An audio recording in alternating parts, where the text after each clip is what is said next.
ഇവർ രണ്ടുപേരും കാർഡ് ഇറക്കുന്നു എന്ന് പറഞ്ഞു. ശരിക്കും പറഞ്ഞു കഴിഞ്ഞാൽ ഇവർ രണ്ടുപേരും അല്ല ഈ പറയുന്ന കാർഡ് ഇറക്കിക്കൊണ്ടിരിക്കുന്നത്. ഈ കാർഡ് കൃത്യമായിട്ട് കേരളത്തിലെ ടേബിളിൽ ഇറക്കി കളിച്ചുകൊണ്ടിരിക്കുന്നത് റാഡിക്കൽ ഇസ്ലാമാണ്. ഇനി പറ, ഞാൻ കേക്കട്ടെ. കാരണം PDP ഒരു വശത്തുനിന്ന് ഇടതുപക്ഷത്തിന് പിന്തുണ കൊടുക്കുന്നു, ജമാഅത്തെ ഇസ്ലാമി വളരെ കൃത്യമായിട്ട് അപ്പുറത്ത് പോയിട്ട് UDF പിന്തുണ കൊടുക്കുന്നു. ഇപ്പോൾ ജമാഅത്തെ ഇസ്ലാമിയെ വൈറ്റ് വാഷ് അടിക്കുന്ന പരിപാടി സതീശന്റെ നേതൃത്വത്തിൽ UDF-ഉം PDP വൈറ്റ് വാഷ് അടിക്കുന്ന പരിപാടി ഇപ്പുറത്തെ CPM-ഉം വളരെ ഭംഗിയായിട്ട് ചെയ്തുകൊണ്ടിരിക്കുകയാണ്. ചുരുക്കി പറഞ്ഞു കഴിഞ്ഞാൽ രണ്ട് തീവ്രവാദ സംഘടനകൾ വെളുത്ത് കിട്ടുക എന്ന് പറയുന്ന ഒരു പരിപാടിയാണ് ഇപ്പോൾ നിലവിൽ കേരളത്തിൽ നടന്നുകൊണ്ടിരിക്കുന്നത്.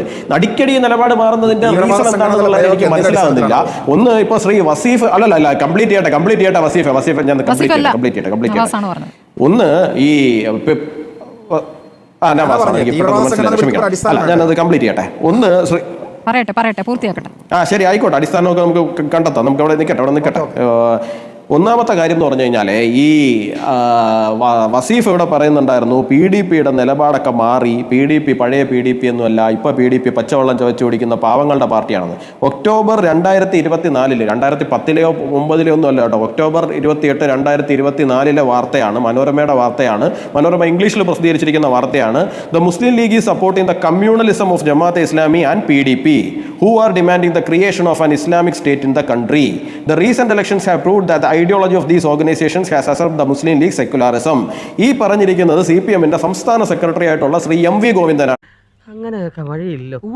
അദ്ദേഹം PDP ജമാഅത്തെ ഇസ്ലാമി എന്ന് പറയുന്ന രണ്ട് വർഗീയ പാർട്ടികൾ, മതരാഷ്ട്രം ആവശ്യപ്പെടുന്ന രണ്ട് പാർട്ടികൾ, ഈ രണ്ട് പാർട്ടികളും കൂടി മുസ്ലിം ലീഗിന് പിന്തുണ കൊടുത്തിരിക്കുന്നത് അവരുടെ ഫേക്ക് സെക്കുലാറിസത്തിനെയാണ് കാണിക്കുന്നത് എന്നാണ് പറഞ്ഞു വെച്ചിരിക്കുന്നത്. അപ്പോൾ ഈ ഒക്ടോബർ 2024 നിന്ന് 6-7 മാസങ്ങൾ മാത്രം പിന്നിട്ട് ഒരു ജൂൺ 2025 എത്തുമ്പോഴേക്കും എത്ര പെട്ടെന്നാണ് PDP എന്ന് പറയുന്നത് അങ്ങനെയൊന്നും അല്ലാത്തൊരു പാർട്ടിയായിട്ട് CPM-ന് മാറി എന്നുള്ളത് വളരെ അത്ഭുതത്തോടു കൂടി മാത്രം കേരളം കണ്ടുകൊണ്ടിരിക്കുന്ന ഒരു കാഴ്ചയായിരിക്കും.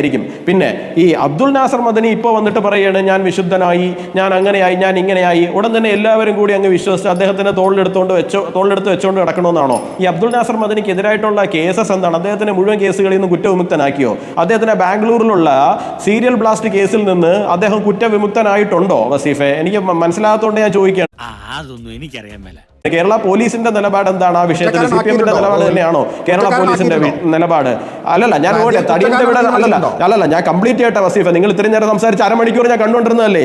ഈ തടിയന്റെ വിട നസീറുമായിട്ട് ഉള്ള അബ്ദുൽ നാസർ മദനിയുടെ ബന്ധങ്ങൾ ഈ 2008-ലെ സീരിയൽ ബ്ലാസ്റ്റിന് മുൻപും ശേഷവും അല്ല. ഞാൻ വസീഫിനോട് മറുപടി പറയുമ്പോൾ നവാസിന് എന്തിനാണ് ഇത്ര പൊള്ളുന്നത്? നിങ്ങൾക്ക് എന്താ മദനിയോട് നിങ്ങൾക്കും താല്പര്യമുണ്ട്, നിങ്ങൾ പറഞ്ഞല്ലോ. അപ്പോൾ നിങ്ങൾ രണ്ടുപേരും ഒരേ നാണയത്തിന്റെ രണ്ട് വശങ്ങളാണെന്ന് നിങ്ങൾ തന്നെ പ്രൂവ് ചെയ്തുകൊണ്ടിരിക്കുകയാണ്. ഞാൻ വസീഫിനോട് മറുപടി പറയുമ്പോൾ പൊള്ളുന്നത് അപ്പുറത്തെ നവാസിനാണ് എന്ന് മാത്രമേ ഉള്ളൂ. ഞാനതൊന്ന് കംപ്ലീറ്റ് ചെയ്തോട്ടെ. ഈ സീരിയൽ ബ്ലാസ്റ്റ് കേസുകൾക്ക് ശേഷവും അതിനു മുമ്പ്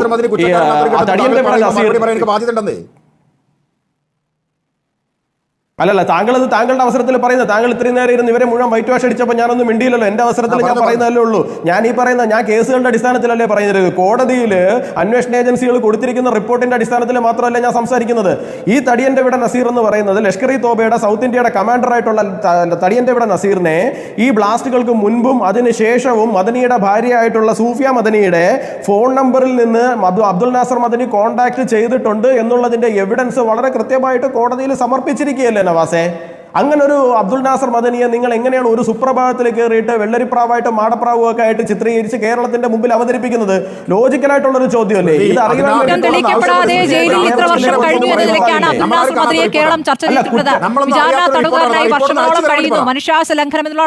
കേരളം പല രീതിയിൽ ചർച്ച ചെയ്യുന്നത്. കേരളം പല രീതിയിൽ ചർച്ച ചെയ്യും. കേരളം ഇവിടെ ഇരുന്നുകൊണ്ട് അല്ലല്ല, ഞാൻ പറയട്ടെ, ഇവിടെ കേരളം ചർച്ച ചെയ്യുന്ന വിഷയങ്ങളൊക്കെ വളരെ രസകരമായ വിഷയങ്ങളാണ് സ്മൃതി.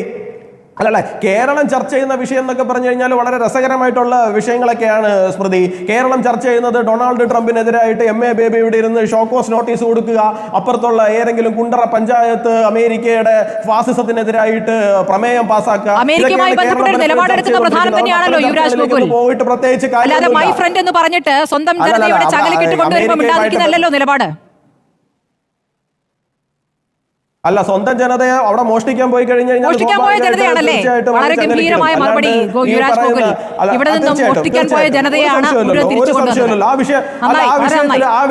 ആ വിഷയത്തിൽ നമുക്ക് ചർച്ച നടത്താം. സ്മൃതി വിളിക്കൂ, ഞാൻ വളരെ ഡീറ്റെയിൽഡ് ആയിട്ട് ആ വിഷയത്തിൽ ചർച്ച നടത്താം.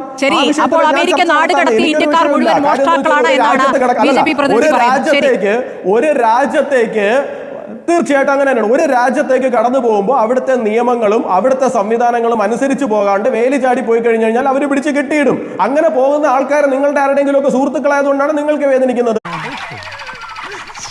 മര്യാദയ്ക്ക് ആ രാജ്യം അനുവദിച്ചിരിക്കുന്ന നിയമപരമായ രീതിയിൽ ആ രാജ്യത്തേക്ക് പോയി കഴിഞ്ഞാൽ പ്രശ്നം ഉണ്ടാവില്ല.